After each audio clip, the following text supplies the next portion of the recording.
MPs rule out April 12 no-deal Brexit after backing delay bill by a single vote. It follows talks between Theresa May and Jeremy Corbyn to try to find a possible compromise Brexit deal.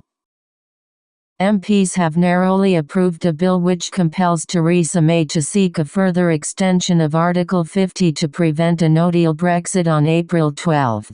The bill, laid by Labour's Yvette Cooper, requires the government to bring a legally binding vote to the Commons, seeking an extension to Article 50, where MPs will be able to determine the length of the extension.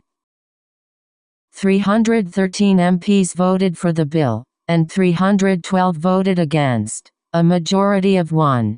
However, this does not bind the European Union to the decision, who could reject the outcome of the vote and not offer an extension. The bill raced through Parliament in under 6 hours, as backbench MPs took control of the parliamentary agenda from the government.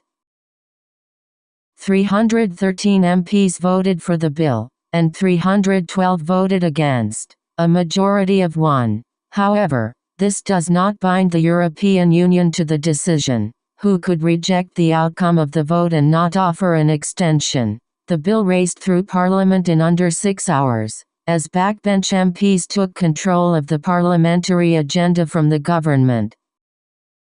The bill now progresses to the House of Lords, where peers will have opportunities to amend the bill. Meanwhile, Theresa May and Jeremy Corbyn have held a first round of talks on a possible compromise Brexit deal, with both sides describing the meeting as constructive.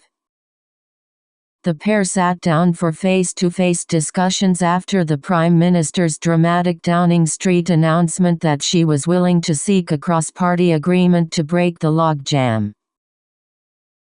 But while Number 10 and Labour both issued positive statements in the wake of the talks, Mr. Corbyn sounded a slightly more downbeat assessment of the meeting. He described it as useful but inconclusive, adding, "There hasn't been as much change as I expected, but we will have further discussions tomorrow, Thursday, to explore technical issues." Mr. Corbyn added that he put forward Labour's view that we want to achieve a customs union with the European Union. We want to have access to the market and, in particular, we discussed the dynamic regulatory alignment that is guaranteeing European regulations as a minimum on the environment as well as consumer and employment rights. He reiterated his view that a second referendum should be held to stop either a no-deal Brexit or leaving on a bad deal. The major shift in strategy from the Prime Minister, which also includes seeking another delay to Brexit beyond April 12, has provoked fury in her party.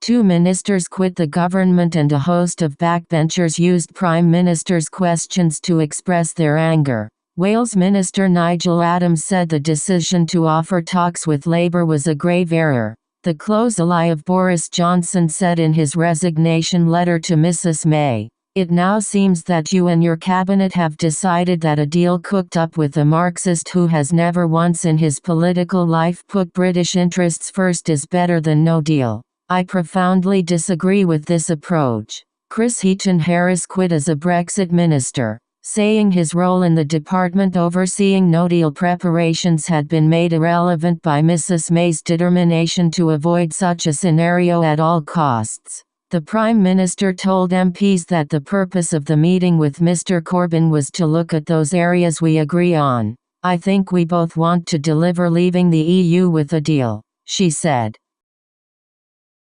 "I think we both want to protect jobs. I think we both want to ensure that we end free movement. I think we both recognize the importance of the withdrawal agreement. What we want to do now is find a way forward that can command the support of this House and deliver on Brexit, deliver on the result of the referendum and ensure that people can continue to have trust in their politicians doing what they ask us to do, as well as holding talks with Mr Corbyn." The Prime Minister met with Scottish First Minister Nicola Sturgeon and Welsh First Minister Mark Drakeford. There was a glimmer of good news for Mrs May. with MPs failing in a bid to take control of the Commons' timetable on Monday for a third round of indicative votes on Brexit alternatives. In a remarkable turn of events not seen in the chamber since the early 1990s, Speaker John Bercow had to break a 310-310 tie. He cast his vote with the noes, in line with parliamentary precedent.